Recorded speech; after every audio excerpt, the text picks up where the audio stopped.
नमस्कार। शाली की प्रस्तुतियों में आप सभी का स्वागत है।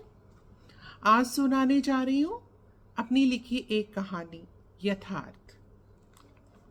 बैठे बैठे पंखुड़ी को लगा उसके सारे सपने चकनाचूर हो गए।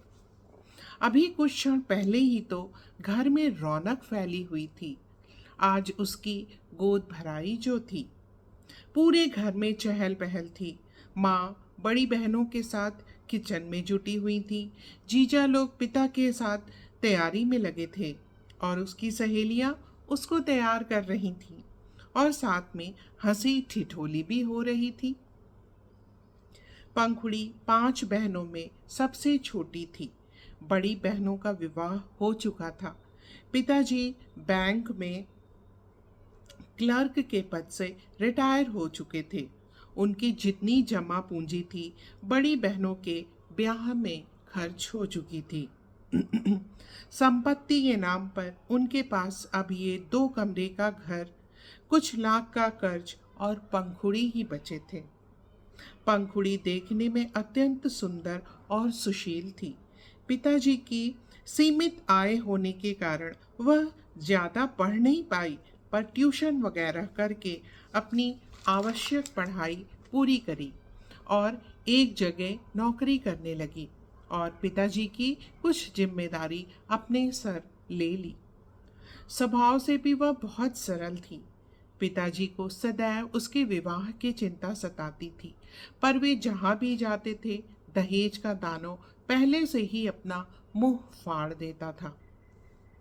अड़ोसी पड़ोसी रिश्तेदार सब पंखुड़ी की तारीफ करते थे कि जिस घर में ये जाएगी उस घर के तो भाग्य जाग जाएंगे, पर कोई अपने बेटे से उसका विवाह करने को तैयार नहीं होता।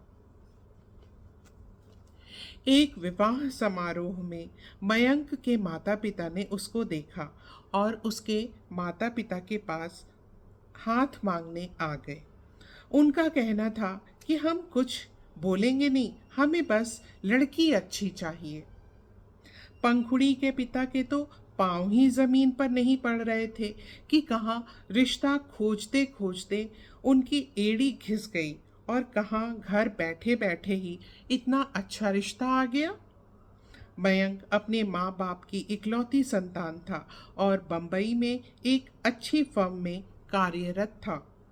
मन ही मन पंखुड़ी भी अत्यंत प्रसन्न थी कि इतना अच्छा पति उसे मिलेगा, उसने सपने में भी नहीं सोचा था। आज गोद भराई के दिन नियत समय पर मयंक और उसके माता पिता, बाबा दादी व बुआ फूफा आ गए। खिड़की से ही उसने मयंक को देखा। इतना स्मार्ट दूल्हा देख वह गदगद हो गई। सखियां भी वहीं चली गई थीं। अब वह बस इसी इंतजार में बैठी थी कि सखियां आएंगी और उसे ले जाएंगी। पर तभी बाहर से तेज तेज आवाजें आने लगी। थोड़ी देर बाद सन्नाटा फैल गया। तभी सखी ने आकर बताया कि वो लोग चले गए। जब पिताजी ने उनसे कहा कि वो बेटी को ये देंगे तो उनकी त्योरियां चढ़ गईं। उनका कहना था कि हमने कुछ नहीं मांगा तो इसका मतलब ये थोड़ी है कि आप अपनी बेटी को खाली हाथ ही भेज देंगे। अरे हमारा भी तो कुछ खर्चा निकलना चाहिए। अब आपकी एक बेटी ही बची है तो ये घर ही उसके नाम कर दीजिए। इस पर सब जीजा लड़ने लगे कि इसमें हमारा हिस्सा भी है, तो वो लोग शादी तोड़कर चले गए। पंखुड़ी की आंखों के सामने अंधेरा छा गया। वह सोचने लगी कि दहेज का दानव कभी खत्म नहीं हो सकता, बस अब उसका रूप बदल गया है। यथार्थ यही है कि कितना भी कोई कहे कि हमें दहेज नहीं चाहिए, लेकिन वह मन ही मन इच्छा रखता है कि लड़की वाले इतना पैसा तो देंगे ही कि उसका खर्चा वगैरह निकल जाएगा। आखिर वह लड़के वाले जो हैं, और पंखुड़ी जैसी लाखों लड़कियां इसका शिकार होती रहती हैं। धन्यवाद।